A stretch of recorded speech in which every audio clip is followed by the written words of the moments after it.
कहते हैं कि मनुष्य का एक आत्मा होता है और एक शरीर होता है। और जो उसका आत्मा होता है उसको क्या करता है, उसको रोकता है गलत काम करने से। लेकिन जो उसका शरीर होता है मेरे भाई मेरे बहनों, उसको पाप में गिराता है। आज के इस वीडियो में यही डाउट करूंगा क्लियर कि कैसे शरीर पाप में गिराता है। तो बन रहे इस वीडियो में, आइए प्यारा सा वीडियो को शुरू करते हैं। मनुष्य का जो शरीर होता है, जब वो क्या करता है, उसको पाप में गिराता है, तो उसको आत्मा बोलता है कि तुम पाप मत करो, क्योंकि ये गलत है। मेरे भाई मेरे बहनों, एक बात अपने जीवन में हमेशा याद रखना कि आप कुछ भी गलत काम करने जाओ, आपका आत्मा तुरंत बताएगा कि आप काम गलत कर रहे हो या सही कर रहे हो। क्योंकि जिसके पास सही और गलत का आत्मा मिल जाता है, वो अपने जीवन से पाप नहीं करता और उसको परमेश्वर एक अच्छा राह दिखाता है मेरे भाई मेरे बहनों। लेकिन मैं आपको बताना चाहूँगा कि गलत और सही का आत्मा उसी को मिलता है जो परमेश्वर के बताए हुए रास्तों पर चलता है, जो परमेश्वर के कानानुसार अपने जीवन को बिताता है। मेरे भाई मेरे बहनों, एक बात हमेशा याद रखना कि आप इस दुनिया में आए हो तो क्या करने आए हो, ये करने आए हो कि आपका क्या देखा जाए, क्या अच्छा कर्म है कि परमेश्वर आपको स्वर्ग मिले। कुछ लोग ऐसे कहते हैं कि यीशु मसीह जो था जब इस दुनिया में आया तो प्रभु था, तो क्यों नहीं अपने आप को बचा लिया। बहुत सारे लोगों से ये मुंह से मैं बातें सुनता हूँ, लेकिन बात एक आप याद रखना कि यीशु मसीह ऐसा किया तो हमारा पाप क्षमा हो गया। अगर ऐसा न किया होता तो हमारा पाप क्षमा न होता। मेरे भाई मेरे बहनों, इस बात को याद रखना। और सारा पाप परमेश्वर ने अपने ऊपर लेकर और सूली पे चढ़ गया। इस बात को हर एक व्यक्ति और हर एक मसीह जानता है।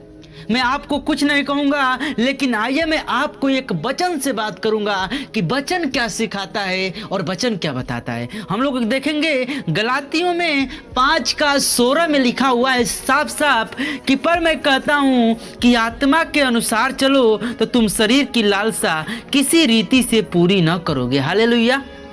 ये वचन हमको सिखाता है कि हमको अपने जीवन में कैसे चलना है, आज से आत्मा के अनुसार। जब हम आत्मा के अनुसार चलेंगे तो हम शरीर की लालसा कभी भी किसी रीति से पूरी नहीं करेंगे, क्योंकि हमारे ऊपर परमेश्वर का अनुग्रह होगा।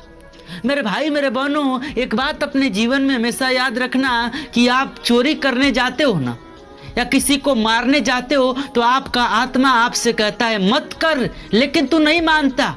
क्या शरीर आपको कराता है? शरीर आपको ऐसा ऐसा पाप में गिरा देता है जिसके पाप से आपका मृत्यु उत्पन्न हो सकता है, क्योंकि हर एक व्यक्ति जानता है कि पाप का मजदूरी मृत्यु है। मेरे भाई मेरे बहनों, ये वचन हमको सिखाता है कि हमको क्या करना है, आत्मा के अनुसार अपने जीवन को बिताना है। लेकिन इसी के अगले पद में क्या सिखाता है, क्योंकि शरीर आत्मा के विरोध में और आत्मा शरीर के विरोध में लालसा करती है। हालेलुया। मैं अभी बोला हूं कि जो आत्मा और शरीर है, दोनों एक दूसरे के विरोधी होते हैं। लेकिन अगर एक व्यक्ति को जानना है कि कौन अच्छा हमारे लिए हो सकता है, तो आपके लिए अच्छा हो सकता है आत्मा, क्योंकि आत्मा एक ऐसा आपको बात बताएगा, एक ऐसा चाल चलन सिखाएगा जो कि आपके जीवन से पाप ना हो। मेरे भाई मेरे बहनों, और कहता है आगे कि आत्मा शरीर के विरोध में लालसा करती है और एक दूसरे के विरोधी है, इसीलिए कि जो तुम करना चाहते हो वो न करने पाओ। हालेलुया। मेरे भाई मेरे बहनों, अगर हम शरीर के अनुसार चलेंगे तो पाप में गिरेंगे, और आत्मा के अनुसार चलेंगे तो हम स्वर्ग में गिरेंगे। इस बात को याद रखना मेरे भाई मेरे बहनों। परमेश्वर का आत्मा ही हमको बताती है, परमेश्वर का आत्मा ही हमको सिखाती है कि हमको परमेश्वर से कैसे नज़दीकी बना सकती है। मेरे भाई मेरे बहनों, जब हम बाइबल को पढ़ते हैं, पवित्र आत्मा हमारे अंदर आती है और हमको उस वचन का अर्थ सिखाती है कि आखिर इस वचन का अर्थ क्या होने वाला है। मेरे भाई मेरे बहनों, मैं ज़्यादा कुछ इस वीडियो में नहीं बोलूँगा, लेकिन जाते जाते एक बात जरूर बोलूँगा कि आप ये मैटर नहीं करता कि आप कितने पैसे कमाते हो, ये मैटर नहीं करता कि आपके पास कितनी गाड़ियाँ हैं, मैटर ये करता है कि आप कितने अच्छे कर्म के अनुसार अपने जीवन को बिता रहे हो।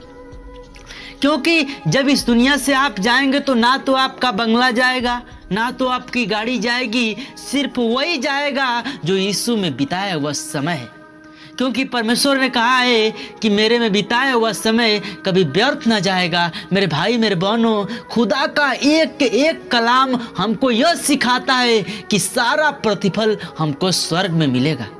मेरे भाई मेरे बहनों, मैं जाते जाते सिर्फ एक बात और करना चाहूँगा कि मेरे भाई मेरे बहनों, अगर स्वर्ग देखना है तो बाइबल को आज से पढ़ना शुरू कर दो। तो मिलते हैं नेक्स्ट वीडियो में, तब तक सभी मसीह भाई बहनों को यीशु के नाम से जय मसीह की आमीन।